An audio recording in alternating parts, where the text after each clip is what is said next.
Cold open question of the week, Kaz. What's up, Shoes? We are in person. We're in person. You can hear my voice, like the real voice coming out of my mouth, not with a thing in your ear. The energy's so much better already. It's already great. All right.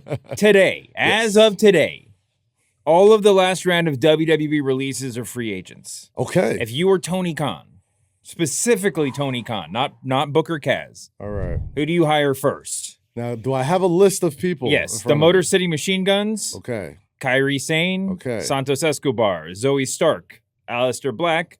Zelina Vega. Eric Rowan. Joe Gacy. Dexter Lumis. And Bo Dallas. Oh, wow. Okay. If you didn't tell me that list, I would have went with the New Day. I still think the New Day should New Day counts. Yeah, put New them Day on the counts? list. Yeah, sure. I mean, they're Kofi available. Woods. Yeah. If I'm Tony Khan, I sign them. I don't even, the old phrase, don't let them leave the building. Yeah. Like, you don't let the New Day leave the building. But okay. I know the New Day stand that you are, the close personal relationships you have with those guys. Yes. Setting that aside for a second. Yes. Are the New Day a better AEW tag team than the Machine Guns? Yes. The Motor City Machine Guns, who I think are incredible, it kind of feels like they have a bunch of them already. I mean, I feel like if you want to continue, so they fit in better. They do. They are in the lineage of PWG, indie Ring of Honor legends, and I'm sure you can have a million great matches with the Young Bucks and all that type of stuff. But we've seen that shit already. I want to see the New Day link it up with these guys. We should just jump right into the show because I think that what you've hit on is a really interesting tension in AEW. Mm-hmm. Nothing to complain about. AEW Redemption coming up this weekend is signing the Motor City Machine Guns of pay-per-views.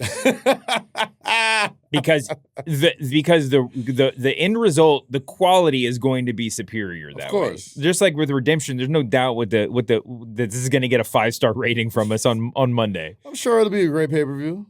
But the story, the drawing eyeballs, the selling tickets, that's where the New Day comes up, and that's not exactly what this pay-per-view's got to offer. Anyway, I got 100 more questions for you. Let's start the show.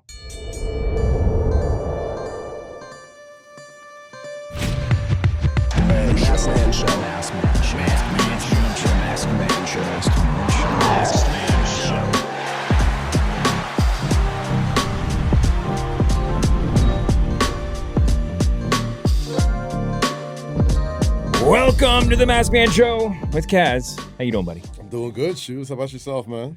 So I agree with you about the New Day, but beyond the New Day, do you go? Is your next choice if you're Tony Khan, the Machine Guns? Because I think that they might already be signed. Right. So I don't want to make it sound like I don't know that, but whatever. But if you're making the decisions, you can make a case for Kairi, for Santos, for Aleister Black and Zelina Vega.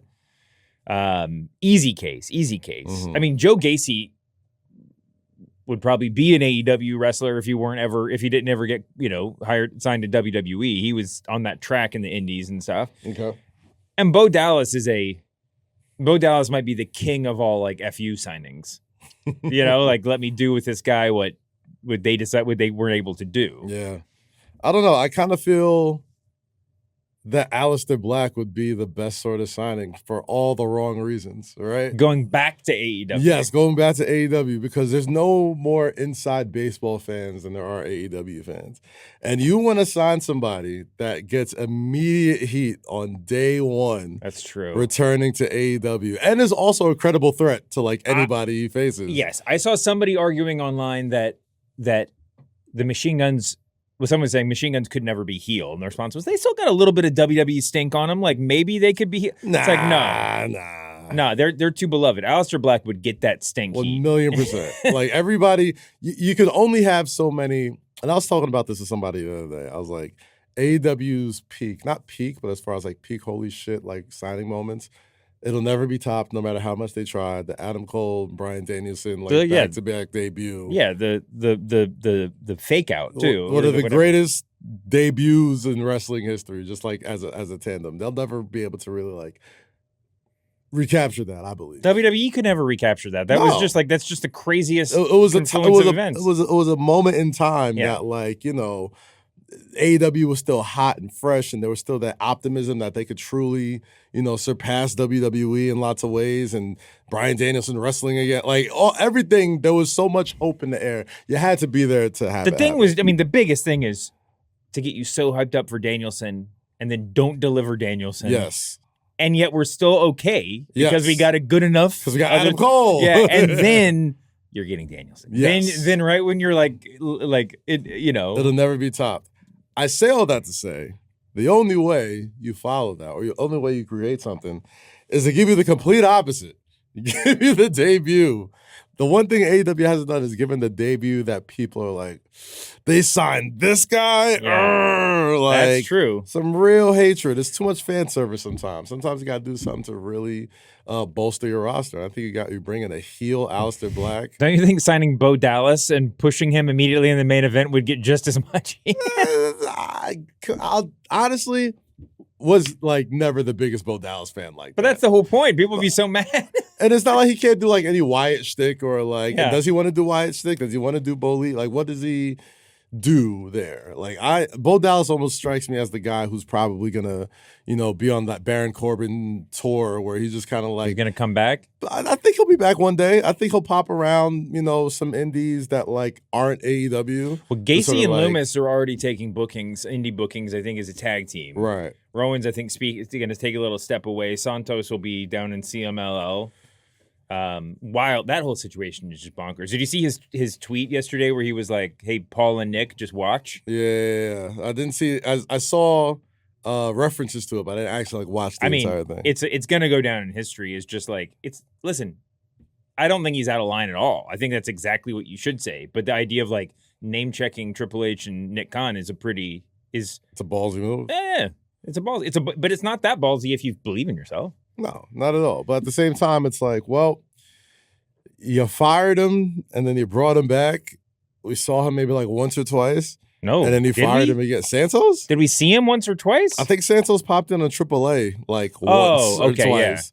Yeah. And I could Santos, be wrong, Santos was standing behind Triple H when they announced the acquisition, right? Yes, but he was fired after that. Yeah. And then he was brought back. Yeah. And he popped it in AAA. And then he's fired again. Yeah. That's wild. Yeah. Alistair and Zelina are going to be really intriguing. You're going to be the ones to watch for me. Because anybody can use an Aleister Black. Even AEW, that was a messed up run, and there might be personality issues. I don't know. We don't know what's going on there. But anybody can use an Aleister Black. The question is, like, you got to kind of commit to Aleister Black. WWE was only getting there, it felt like, when they fired him, which is really bizarre. But it's like, I actually think he'd be a kind of terrible fit in TNA. Yeah, I agree.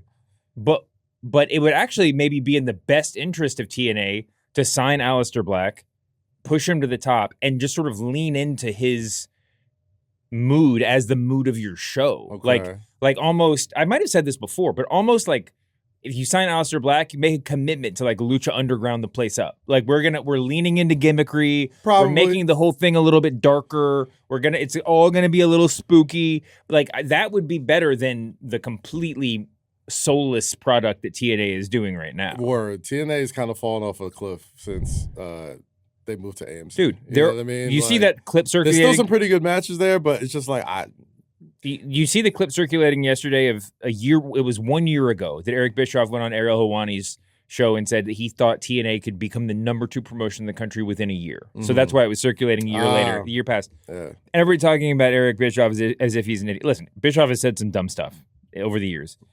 That was not the dumbest thing he said. No. And whether or not it was, I think probably it was practically impossible for TNA to become the #2 promotion in a year, like in terms of ratings and stuff like that. Look at the channels that they're on. The channel that they're on and stuff.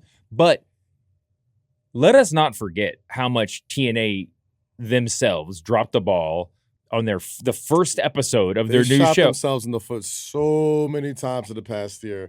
Granted, TNA has some great folks working there. I think great AJ stuff. Francis is great. I think Leon Slater's great. There's lots of great talent there.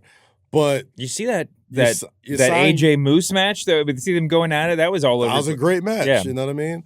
But like many moments where you kind of felt like TNA could have really, upped the momentum, and they didn't, right? Like through no fault of their own. The Ricky Sosa thing with the visa, like that sucks, right? Mhm. Like because he was the hottest dude on the internet, and then you can't come over to the States. That's terrible. You lose a ton of talent, right? And when you're losing talent at that rate, you kind of screams out, well, maybe there's greener pastures. Maybe we can't pay the people that we want to pay the right way. Folks are asking for their releases and getting them pretty quickly. So to sort of like look at all these free agents that are now available and be like, all right, well, would Aleister Black fit in TNA? Sure, he would, of course. But that's also running the risk of putting an entire company behind Aleister Black. And even though I was a big fan of him in Black and Gold NXT, that's a very different, climate than there is now. You know what I mean? Like Black and Gold NXT gets looked at with such, rose-colored glasses because there was no AEW. And this is like the first sort of like, like they could have the sports entertainment on the main roster here, but here's where like the real wrestling is happening. And that's where Aleister Black, I think, flourished the most. Yeah. But looking at it now, I don't think TNA is a good spot for a lot of people. Like it screams like a place that like they can't honestly probably afford some of these guys that are on the you see the I mean, listen, I'm like the biggest Nick Nemeth fan I think probably out there. Yeah. I think he's in some sense the perfect guy to sort of be the new standard bearer there. Like you need somebody. Mike Santana's leaving the company. Put the belt on Nick. Like whatever he can, and he has that. He can sort of be the old hand. He's got the resume. He's got the resume for sure. But so much of the recurring talent. I mean, I can't say a name without implicitly knocking the person. But it's like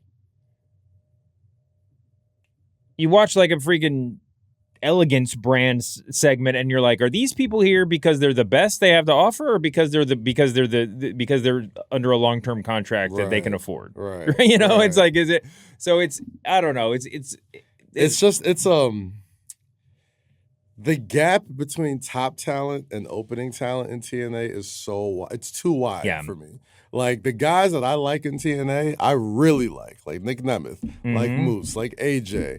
Like like Ricky Leon. Sosa, Leon Slater, like Mike Santana when he was there, Joe Hendry when he was there, really great. The challenge with TNA is watching the whole show, and then like I'll be sitting there and I'll see some segments. I'm just like, what else is on? Well, that's it. When they debuted on AMC, it was like a whole episode of the stuff you would normally skip, right? And you're just like, what is happening right now? Anyway. We don't need to dwell on that too much, but we did mention Santana. He is officially, I mean, when he dropped the title to Nick Nemeth, he was at that point done with TNA. I mean, there's obviously some element of confusion here because we don't know the exact nature of the relationship between TNA and WWE, and it's clear that someone like Joe Hendry had a dual employment situation for a while. Like we don't know exactly what happened, right? But it appears Santana was fully done with TNA at that point and is now a full WWE employee. He showed up in NXT and challenged Bruiser Boyardee for the NXT title. By the way, I do love in NXT when they can cycle in new, like they did with Evil, and now it's Santana. It's like they cycle in these like world beaters from other places. Folks, it's very Black and Gold. Yeah. By the way, what really made Black and Gold click, because I've rewatched a bunch of it recently, you said this is where the real wrestling takes place. I think that has a double entendre sort of meaning.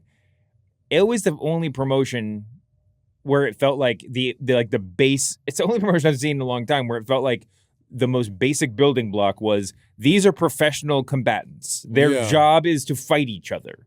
And so you don't dwell on the spookiness of Aleister Black. You don't dwell on the idiosyncrasies of people's characters because you know what their bottom line is. I get paid to punch people, and that brings a sense of reality, of gravity to the whole thing. Yeah. And AEW was like that at times, but at times it's the opposite of that. Like AEW ended Dynamite last night with one of my favorite segments I've seen in a while, where we had Omega, Ospreay, Mox, and the Bucks all brawling in the ring. One of the most emotionally loaded, just coolest segments ever. But like Mox was throwing working punches like you could tell they were fake, like 100 feet away, right? Not always the most grueling like wrestling diet there. We're going to come back to that segment. I want to talk about Santana. They actually didn't say his name. No, they didn't. They said the thing that they do when they feel like they're going to change the guy's name on WWE. We all know who that is. Yeah. What do you think? My first reaction was, how do you just turn your back on Santana? One of just the coolest names of all time. Right. Not just hit. I mean, obviously the famous guitarist Santana, Tito Santana might be part of the problem or the legacy in WWE. I don't really know. But then I Googled him and found out for the first time his last name is not Santana. No. It's too cool of a name. That's why WWE wants their grubby little hands all over it as well. So, you come in, and I'm pretty sure Powerhouse Hobbs sounded really cool too, but we can't make no money off of Powerhouse Hobbs. We can make some money off of Royce The issue wasn't Powerhouse. The issue was Willie. Like, I don't know that you, like, at some point you're going to have to call him by his name, and everyone's just like, Willie? Is that supposed to scare me? Willie doesn't strike fear into the hearts of people as it should. Yeah, but what do you think Santana? So what do you think Santana is? He's gonna have a total just like random name generator name? I think he'll go the Ricky Saints route, where they popped in, it's like, oh, we know who he is, and he'll make a light reference to Starks or a light reference to Santana, and he'll be like, Mike Santana is no longer, or something like that. I will forever be known as Mark Sanchez, my Dykeman real name or something. I love it when people tweak the first name and the last name. Like, I can understand the leap from Sanchez to Santana. There's a famous Santana right there. You're like, it's there for the taking. Mm-hmm. But I love when people tweak from Mike to Mark. You know what I mean? Or Mark to Mike. Sorry, it's just like, was Mark Santana not going to work? It had to be Mike Santana. It's just so strange to me. I don't know, man. There's a lot of weird name changes I'm not a fan of, like Richard and Dick. Like, where did Dick come from? Pause. Like, there's not even a D in that name? Well, it's a D at the end of it. Pause. Yeah, no. It's just a weird old-fashioned one. Bill and William. You know what I mean? Billiam. Like, your name's not so Billiam. Weird. This is weird. I'll never understand. So Mike, what my favorite nickname thing is, apropos of absolutely nothing? Why is it only Wikipedia pages and real estate agent signs where people list their unnecessary nickname? Like, it'll be like Kazeem, and then in quotes, Kaz, Famuyide. It's like, no, if it's the first syllable of your name, you don't need to like say that that's the nickname. I saw that, sorry, I vanity searched myself recently. Yeah. And on my Google AI, it says Kazeem Kaz Famuyide it's just the shortening of my first name. It's not like, I don't know. It's like, but for you at least, you have like Kaz is like your handle on stuff, real life Kaz, all that kind of stuff. Yes. So I kind of get that, but it's so funny when you see this real estate agent or Wikipedia pages where it's just like Dave Shoemaker or whatever. It's just like, really? It's like, what do people call you? Can you not just put Dave Shoemaker on your real estate agent sign if you want people to call you Dave? Like, it's so weird. They're a tight organization. They run a tight ship over there. So Santana, this is your home for pro wrestling free agency. Yes. At the Masked Man Show. We're going to get to redemption. Don't you guys worry. But as long as we're talking about Mike Santana, there's a couple other names we got to talk about. We got to talk about Bayley, who may or may not be done with WWE completely. Yeah. We talked about it a little earlier in the week. It sure felt after Saturday night's main event, and also her complete absence on Raw, that it might be wrapping up for Bayley. Bayley's wrapping up her dates in WWE. I alluded to it for what I saw Saturday night's main event. And like I said, ever since the Karrion Kross interview, I'm always wary about people who have rumors about them leaving and have their own camera crew. And I'm just like, that seems like somebody's getting ready to be on their own real soon. But here's the other thing, though. Like, WWE kind of has to approve a camera crew. Yeah. Like, so if she was doing a documentary that felt at all like it was going to end with her going to AEW, wouldn't they have said no to this? Maybe, but you know what? It's a little bit more loose. You're right. There's a lot of fucking camera crews backstage at those big WWE events. It's a lot looser. I remember when the Vince Doc people showed up for the first time, they were like, "How are we one of 30 camera crews here?" Like, it's so like they thought they had all this access, and it's like everybody has all this access. It's just a bunch of camera crews running around. That's a fact. But so she may be a free agent. There's obviously a lot of. And Mercedes isn't doing anybody any favors about alluding to it damn near every time she can on an IG story. I know those two are really good friends, and they've done absolutely timeless work together. Mm-hmm. I mean, their matches are still like the greatest women's matches WWE has ever put on. Still. But yeah, it sort of seems like sometimes it seems like Mercedes only has like 3 things she wants to talk about. And Bayley is all, and if you give her the opportunity to talk about Bayley or Eddie Guerrero, she will take that opportunity. Yes. Anyway, so that would be a really logical place for her to land. And Tony Khan think as much much as we can imagine it. Who wouldn't want to put on Bayley Mercedes 3? Well, it's beyond 3 now, but we could put on another timeless classic, right? That's a main event in any AEW pay-per-view. A lot of people say, AEW's women's division can really use her. Obviously, they can use her less now. They need her less now than they would have a year ago, right. Especially 2 years ago, 3 years ago. Right. But I really think that the opening for Bayley is the dates in like stardom that would come, that would be able to coincide with AEW dates. Like Bayley would tear it up in Japan. Yeah, I mean, of the 4 horsewomen, her and Mercedes were always like the indie darlings. Yeah. You know what I mean? Like those are the folks who cut their teeth around the world before they made it. Obviously, Charlotte was, a star athlete. Becky Lynch was famously a waitress, but bartender. Most of her indie experience was in Ireland. So like a lot of people didn't really kind of see her a lot. Like I saw Pam on the indies like for a little while, like I would see, and you could see clips of Mercedes, not maybe in the big indies, but like, she was around. So her getting to be able to sort of like have that freedom again and just seeing the way that she is sort of embraced being this like elder statesman of women's wrestling everywhere with her seminars and all that type of stuff. It seems like she's I personally want to see her in AEW. Do you think because of her presumably great relationship inside of WWE? Yeah. Obviously, they're cutting salaries at this point, so maybe she was one of the people that could be in line for a pay decrease. Right. Setting all that aside, great relationship inside of WWE. Obviously, a huge market for her for AEW and other places. Mm-hmm.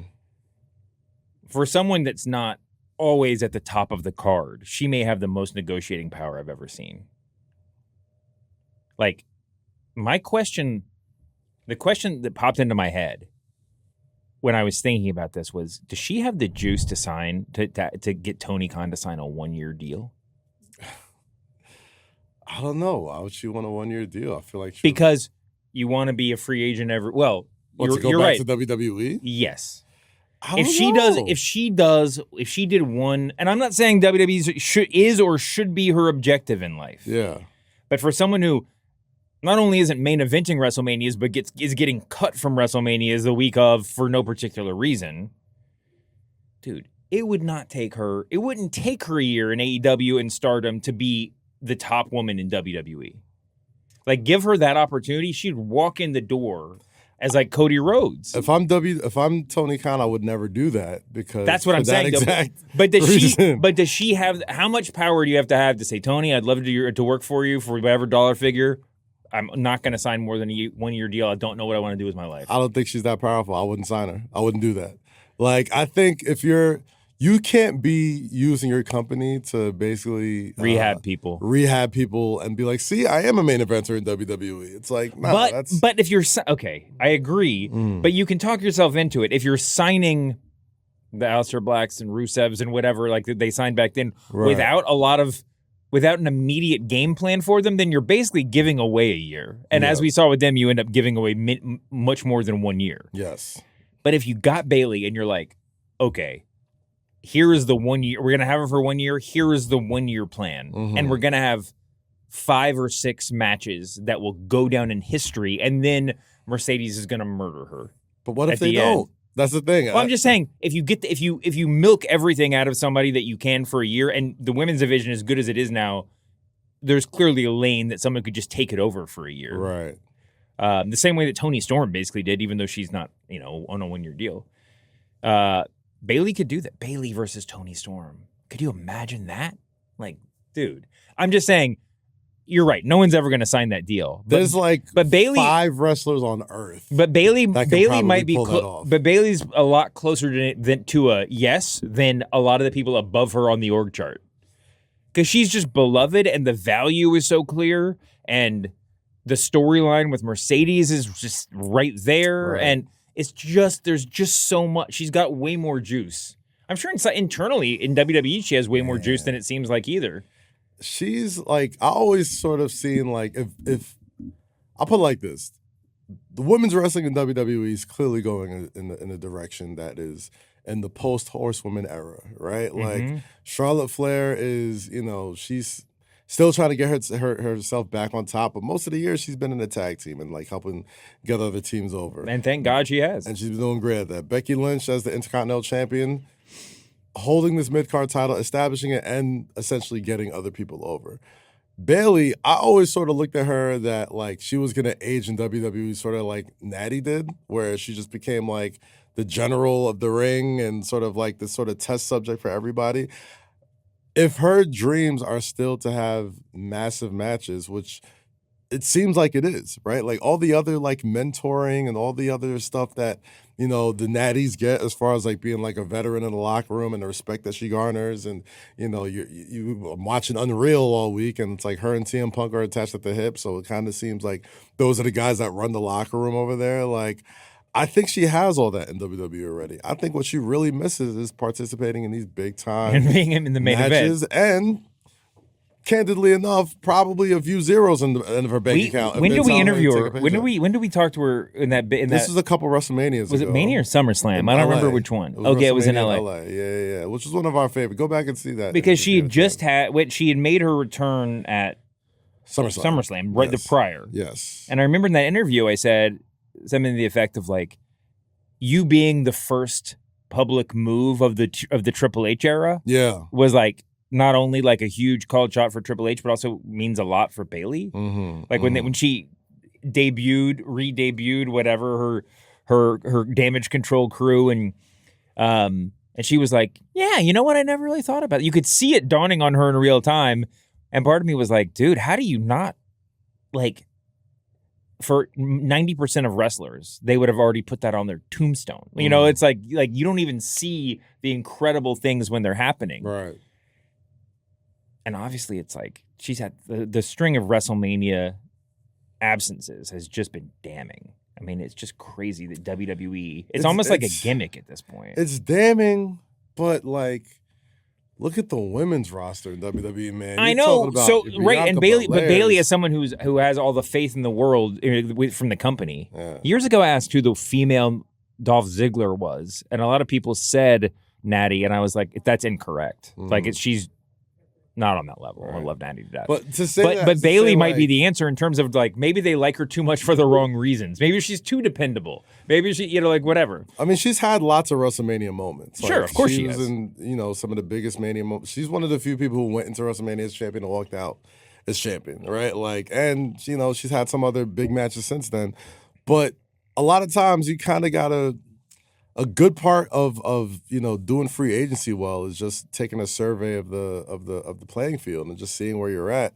And that's what LeBron's doing right now. That's what LeBron James is doing, And if you're Bayley and you've kind of seen how the last couple of years have went for you, you have a pretty good idea of how the next couple are going to go. Exactly. You spent a lot of years this year putting over and getting Lyra Valkyria hot. By the way, Lyra has never been hotter in anybody's eyes because now we're like, wow, Bayley like might have ended her WWE career by putting her over. Becky Lynch, now it seems like just another thing that Becky Lynch did because she's been with Maxine and like all this kind of stuff. But dude, she just like gave 6 months of her life to Lyra Valkyria and made her. Yeah. Made her. Yeah. Lyra wasn't like cutting promos before the Becky Lynch feud. She was still the Bird Lady, yo. Yeah, which I like. I like Bird Lady. So it's really good for Lyra Valkyria's numbers. I'm just saying this: whatever Bayley does, we'll watch. But dude, if Bayley could spend 1 year away because she could get a 1 year deal in like Stardom and Right. like CMLL, and then Tony would TNA, call. Yeah, honestly. no, stay away from TNA. It's too obvious of a. Naomi went to TNA for a year. Trinity went to TNA for a year and some change, and it completely. TNA is a good place to prove that you love wrestling, but Becky doesn't need that to prove anything. Right. You know. Right. Anyway, I mean, I say Becky, Bayley, whatever. But dude, if she spent 1 year away doing the right stuff, she could walk back. If she spent 6 months getting people's attention, she could walk back in and main event WrestleMania. I'm saying not only could she, but she kind of needs this. She needs to go on walkabout for a while. She needs her Cody Rhodes experience because she will walk back in a super duper star. I just don't think so, Dave. Like, I just think, and I'm a Bayley fan, but one. Again, like I said earlier, if you're Tony Khan and you're offering somebody a 1 year deal to just be like, no, don't he worry, would never do it. We'll rehab you and get you WrestleMania ready. No, you're right about that. But two, like if main eventing WrestleMania is the biggest thing on your list, and again, I'm just speculating here. I don't have any proof or anything like that. But if you could tell by I hope you guys listening at home and watching on video can appreciate the various degrees of Kaz saying he doesn't have any inside info. I don't. There's I don't have inside info, but I really do. I don't. I'm just wildly speculating like we always do. Okay. If it was if she was one of the superstars approached with taking a restructured deal, like many have seemed to be alluded to in the past several months, main eventing at WrestleMania don't mean shit to me anymore. You know what I mean? Like, there's certain things, like, I'm sure... You'd rather have the money than the main event? At some point, yes. Yeah, no, I'm saying I don't disagree. At some point, if I'm Sheamus... Well, at some point, that point is usually like 40 years old. Well, right? If I'm Sheamus, if I'm the New Day, yeah. If I'm those guys who have had WrestleMania moments, who've been world champion, who have been the marquee before in some way, shape, or form, and someone's telling you, we need you to restructure your deal, you gotta understand, asking for your deal to be restructured isn't just about money, it's about how they view you in terms of importance. It doesn't necessarily scream out somebody's like, hey, we're gonna ask you to take less money, but we're gonna give you this massive push. No, absolutely not. So doing a 1 year. You want to hear this the Trailblazer stuff? Where they just let or Kevin Calabro's their super cheap ass owner that Tom they got Condon, right now. Yeah, Chico. In case you guys don't know, he like bought the team and is doing everything. I mean, from the get go, he already owned the Carolina Panthers and did all of this stuff there. Right. But from the get go, is doing incredibly silly stuff like not sending the two-way players who are on a different kind of contract on road trips to save what, $1,000? They had no playoff merch, no playoff T-shirts for their home games.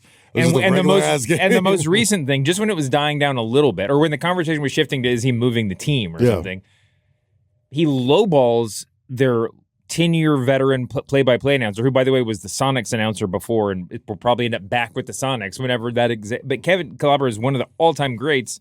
Yeah. And he I think offered him like an 85% cut in his salary. Insane. Like, there's something about, like, have you ever had somebody ask you to take less money for a job? Mm-hmm. In most cases, I'd almost rather you fire me. Like, there's a case where it's like somebody, I'll tell you, when I was doing Flagrant with Andrew Schultz and Akash, like way back when, they asked me to take a pay cut and appear on like certain spot dates. And I was like, I'd rather just leave. You know what I mean? Like, there's just something, some people are wired differently, but there's something about like someone asking you like, we like you. The thing that kills me every time is, because I've done that. I mean, I've never been in the position of offering somebody a salary, but I work with freelancers a lot, and there's definitely some times where I'm like, hey, can we get this done for a smaller amount of money? Because that's different. It's a bigger deal. Like, no, I know. Yeah. So I've had those conversations to a lesser degree, but what kills me is when people have those conversations and it's like it never crossed their mind that it might be an insult to the other person. It is an insult. Like, the answer, if I had to negotiate your salary, which thankfully I don't, and they were like, we're going to come into, like, we decided we're going to offer Kaz 50% of what he's currently making. Yeah. I'd be like, okay, cool. But like, you know that he might just say, fuck you. Yeah. But like I would definitely say fuck you. No, I'm saying, but the people who never crosses their mind that fuck you, they're like, no, they'll negotiate. Like, no, they might just say fuck you. There's a point. Because it's not about the money. Yes, it's a slap in the face. When you're getting ready to be, when you feel like you've been instrumental to something, like I assume Bayley believes, as far as like building NXT, as far as the Four Horsewomen, as far as the entire Look at the angle way. she just had. She's building the women's division right now. Yes, exactly. Like there is, at some point, not everything is about money. Like, especially for people in the creative fields. I feel wrestling is a creative field. Like, there are certain people who believe that, like, yo, if I help build something with you, if we help build this thing together, and instead of handsomely rewarding, my hard work, especially when you're touting all this all-time success financially, I'll just tell you to go fuck yourself instead, I'm going to do a nice segue here. Speaking of building things, one of the pillars of AEW deleted his AEW info from his social media profiles this week. Sammy Guevara no longer has his AEW shit in his bio. Uh-oh. According to people who know, his contract is not up, and he is not currently released. They did come out that his wife, Tamello, requested a release last year or something. Maybe so. It's feasible that her contract has something to do with this. That maybe hers is wrapping up, but they weren't on the same timeline, so they're trying to both get out. It's all very confusing. But he's not a free agent.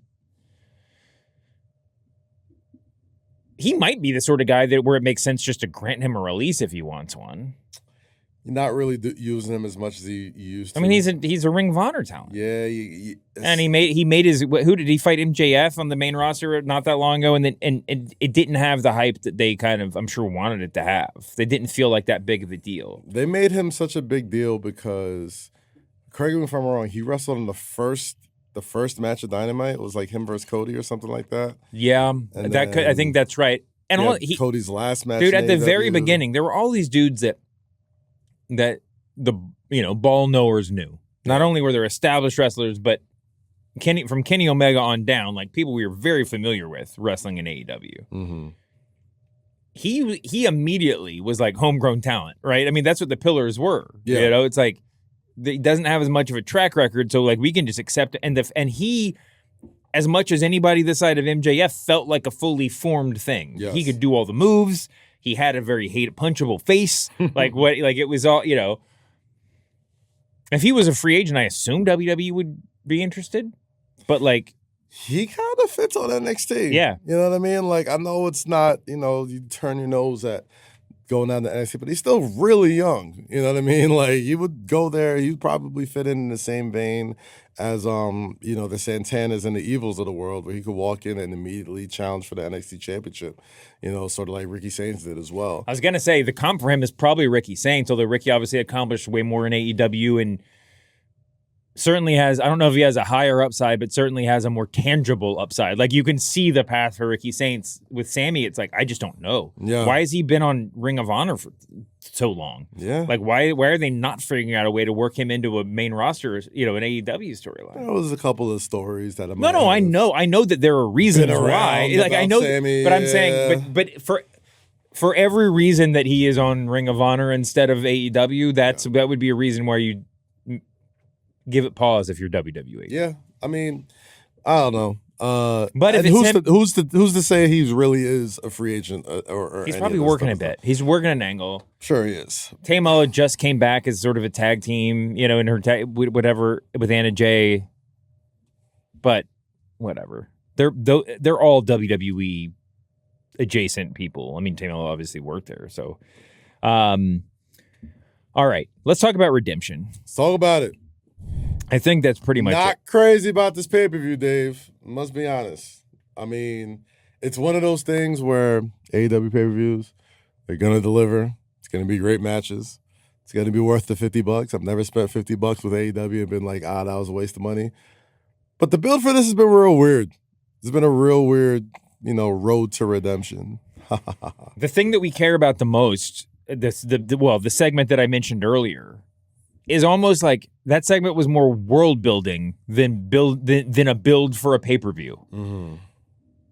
Like Kevin Knight looked good. Like Kevin Knight beat Darby Allin last night. Yes. But the show did not end with Kevin with Jet and Omega going nose to nose. The show was about this larger Omega Ospreay and everybody related to them storyline. Well, Kevin got that smooth belt shot over the ramp, which is really smooth. Cool. Yeah. But like he's just one piece in this thing, and after Redemption, presumably he won't really be in the picture as much anymore. This is a very AEW thing. We're going to give this up-and-comer who we all know has a huge future the title shot on the front end of this big run. Right.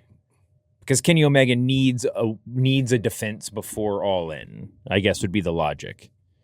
That was also the logic for why you do the belt switch. You have him beat MJF on Dynamite, so you can get a title defense in. So so Omega Ospreay feels like a bigger deal. I'm not sure that Kevin Knight, a win over Kevin Knight at Redemption makes Omega feel like more deserving. It seems pretty minor.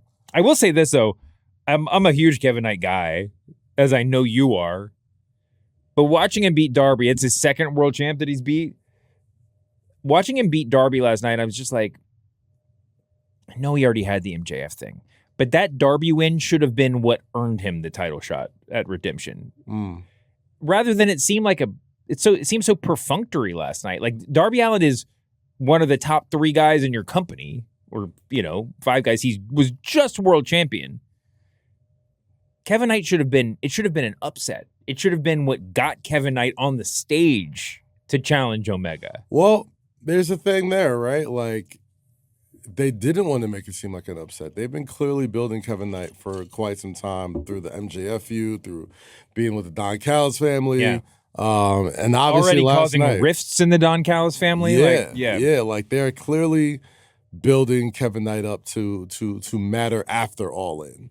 So I don't know, like, and it's weird when we're all obviously looking ahead to Wembley, to like the massive pay-per-view that you have of the year, and Redemption, while it's a fire name, doesn't feel like the word redemption. Yes, that's okay. Like it's a fire, like how WrestleMania has like the Elimination Chamber. It's like the last stop to get your chance at Road to WrestleMania. Like Redemption should be billed as like the last chance to get into All In. You know what I mean? Redemption should be the one after All In, because you have to redeem yourself. But that's if you had a bad All In. If you had a great All In, maybe you don't want to redeem yourself. Well, maybe it's just the wrestlers. Listen, Redemption, which I think again is going to be great, has let me name the people who are not wrestling at Redemption. Hangman Adam Page, who is now back. Swerve Strickland, Mercedes, Darby, Takeshita, Okada, MJF. No, those people are not working at Redemption. That's the tough part about Redemption. It's like, granted, you are getting some great talent back. I think Willow being back. Well, they're still going to have a full card. It's not like they're going to run out. It feels like Redemption doesn't feel like this is my last chance to get All In. I think, and this is to AEW's credit, we're going to make some guys. You know what I mean? Like, we're going to take this pay-per-view and have this quick turnaround from our last joint and really make some folks. Like, Maya World challenging for the TBS Championship is big. Kevin Knight challenging for the World Championship is big. Jericho and Ciampa. Yeah, Jericho and Ciampa. That's been a nice, a perfectly formed little build on that one. I'm very excited for that match. For sure. Cage and Cope defending the titles against Pac and Claudio, which is the best iteration of the Death Riders tag team, I think. Mark Davis is going to drop the national title to Andrade. That's the Stone Cold lead pipe lock of the day. 1,000%. You know what they really need to do, by the way, because they had Mark Davis and what's his name, Jake Doyle as a tag team. Then Doyle got hurt, so then they put Mark Davis in a singles run. Now Doyle is teaming with Brian Cage. They really need to do the Mark Davis, Brian Cage, Jake Doyle trios team. Just the big meaty men triple threat. Like, wouldn't that be the best? Who's the trios champs right now? Is it still the Death Riders? It's not, right? Yo, it's a good question. What happened to the trios titles? That was going to be the thing that that set them apart. Yeah. It's the conglomeration. The conglomeration. How did I forget about the conglomeration? Anytime, the fact that you've seen, Kyle O'Reilly holding a belt, that's why. That's cool. Yeah, we've been getting some air guitar recently. Is he still air guitaring? I don't even know. The Dogs were the previous champs. If you don't, and then Mystico and Jet Speed right before that. I remember it was flip flopping around everybody. Right. The Dogs, by the way, just accepted that tag team match, the double dog collar match, which is going to be fucking awesome. But like, why is it just two of the Dogs? Do we know? Is someone else? Is he? No. I have no idea. I have no flipping idea. Bruce is listening in right now. Gabe has a visa issue. Oh, okay. Visa issues, man. Gabe has visa issues, also G1 in Japan. All right, good to know. I'm looking forward to that dog collar match. Also looking forward to Tekla, Willow Nightingale. Did you enjoy their Mick Foley thing last night? Is Mick Foley... I don't want to say this like it's a negative thing. I almost wondered last night if Mick Foley is too much for AEW. What do you mean? Elaborate on that. The power of every interviewer is to disappear into the question, into the response. Okay. Mick Foley is both too famous and both too insistent on being a physical. He's just so oversized, overdressed, like if Byron Saxton, I can't even think, whoever, if there's like whatever random white dude backstage interviewer wanted to have facial hair and head hair like Mick Foley, WWE would say no. AEW would say no. It's like, no, you got to look normal, right? Yeah. You got to, like, Mick Foley's just such a character. Yeah. They got to give Foley his own sort of thing. Like, not like the Okerlund position, but like, there's got to be something where it's like, okay, if we're going to talk to Mick Foley, it has to be like some Michael Jordan and what's the guy, Mike Tirico type of cutaway sort of thing. You know what I'm saying? Where it's just like, he's such a, I hear what you're saying. He's such a recognizable dude. And sometimes his star presence could overtake the people he's interviewing. But on the other side, he's such a memorable looking dude. Well, also, they almost got to it last night. Watching him, you can be like, oh, who are the, if I'm flipping through the channels. You know what? You're right. And I'm like, oh, that's the guy who got thrown off the cell. Who's he talking to? And low key, and maybe it's not low key, maybe it's high key. He's putting both Tekla and Willow over, because there was this weird tension in the interview where they're like, the two faces of Foley are there in front of you. Yes. Foley is like equal parts Tekla and Willow. Yes. And that's what, and that's what they were, aiming at. And I loved every bit of that. We got to let Mick Foley cook, man. Tekla had, when she hit Willow with the microphone, it was the least impressive, plunder hit imaginable. But there was something about the nonchalance that made it even more wonderful. Yes. Like, she's just like, Tekla doesn't give a damn, whatever. She has like no F's left to give, and that's just her character, and she's such a badass. Yeah, she I thought it was funny when Willow was calling her short too, even though she only had a few inches on her, and then I realized that Tekla was wearing like 8-inch heels. Tekla's is small. Yeah, whatever. Yes. What else do we have? Are we going predictions? I know we got to. We got Bucks versus Mox and Ospreay. What do you? I mean, is that Mox and Ospreay, or are we moving towards? I think the Bucks should win this. Do you think Ospreay will leave the Death Riders before All In? If I had to guess, I would say before.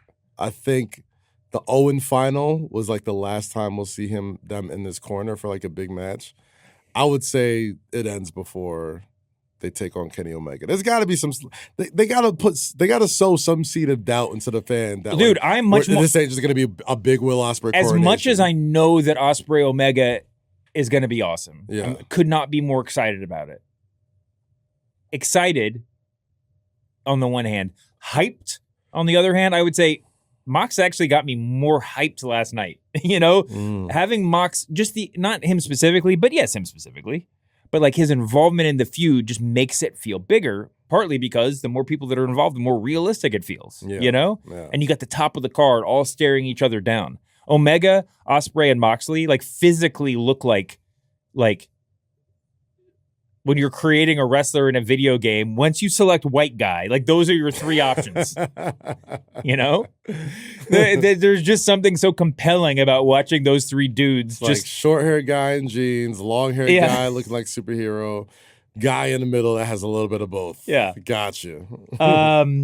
I'm excited to see where it goes. I think Mox is going to play a huge role at All In, whether or not it's in that match, like he physically gets involved, or whether it's just this relationship breaks down right before, and so it becomes an issue, or maybe Ospreay does something at All In that flies in the face of the Death Riders and Moxley's teachings, so he really turns super duper babyface, and we deal with the rest later. Regardless, I'm more interested in it. And I think you're right. The Bucks should win.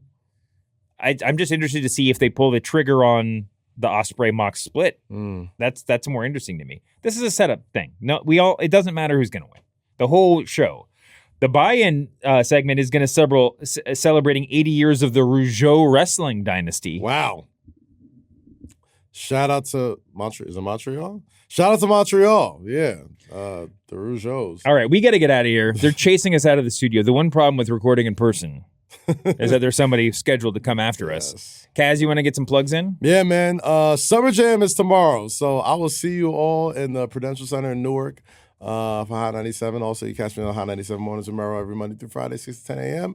And, of course, season finale of 7 p.m. in Brooklyn is available now with special guest Cam Patterson of Saturday Night Live and Gilbert Arenas. So get that wherever you listen to your podcasts. That's a plug. Here we go. I have a new book. It's called Why Hulk Hogan Matters. It's not a love letter.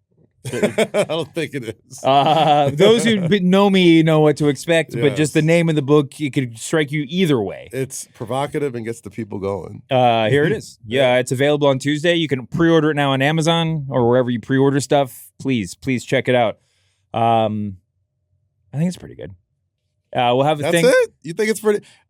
Hey, you need a book about Hulk Hogan and who he really is in life, and you need somebody to write about it. You call David motherfucking Shoemaker, all right? He's got That's so what many they say. I'm going to put that on the back of the paperback. Damn best-selling wrestling books under his belt. He got a best-selling wrestling book for every bump of your face, all right? Go pre-order Why Hulk Hogan Matters by David Shoemaker. Right, goddamn. Yeah, I was gonna give this. I was gonna give this to Kaz, but since he's so into the ordering, he'll order one himself. Thank you guys for listening. Thank you, Kaz. Thanks to our producers. We have many producers today to thank: Bruce Baldwin, EP Ben Cruz. We're sitting here in the studio. I like being in the studio. I'm sure you like us being in the studio too. But get in the comments. Thanks to Remy, thanks to Kate, thanks to Lucy for everybody that's helped out, and we'll be back in the studio. Yes, hit the comments and say, hey, this is a much better viewing and listening experience. Let's stay here in the World Trade Center building and be in Spotify all the damn time. Commenters, it's up to you. We'll see you back here next week, you modes. Peace.